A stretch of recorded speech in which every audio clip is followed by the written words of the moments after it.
కేంద్రం తీసుకొచ్చిన hit and run చట్టాన్ని వెంటనే రద్దు చేయాలన్నారు పెద్దపల్లి జిల్లా లారీ ఓనర్స్ అసోసియేషన్ జిల్లా అధ్యక్షులు సదయ్య. గోదావరి ఖని 3వ ఇక్లైన్ గని దగ్గర నుంచి నిరసన తెలిపారు lorry drivers. Hit and run చట్టాన్ని తక్షణమే ఎత్తేయాలని డిమాండ్ చేశారు. సమస్యలతో కూడిన వినతి పత్రాన్ని జిల్లా కలెక్టర్కి అందజేశారు లారీ యూనియన్ నాయకులు.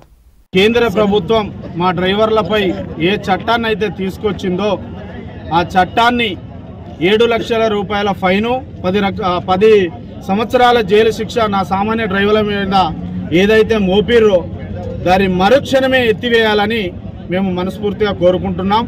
లేని పక్షాన మేము ఈ యొక్క సమ్మెని యథావిధిగా కొనసాగిస్తాం.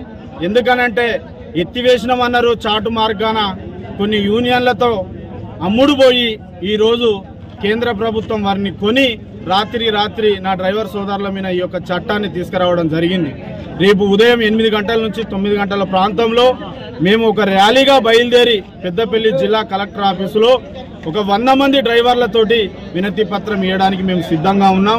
దీనికి 3 చక్రాల బండి వాహనం నుంచి 36 చక్రాలు వాహనం కలిగిన ప్రతి డ్రైవరు దీనిలో ఒక సభ్యుడే ఈ స్ట్రైక్ లో పాల్గొంటారని ఆల్ డ్రైవర్ యూనియన్ పక్షాన నేను డిమాండ్ చేస్తా ఉన్నాను.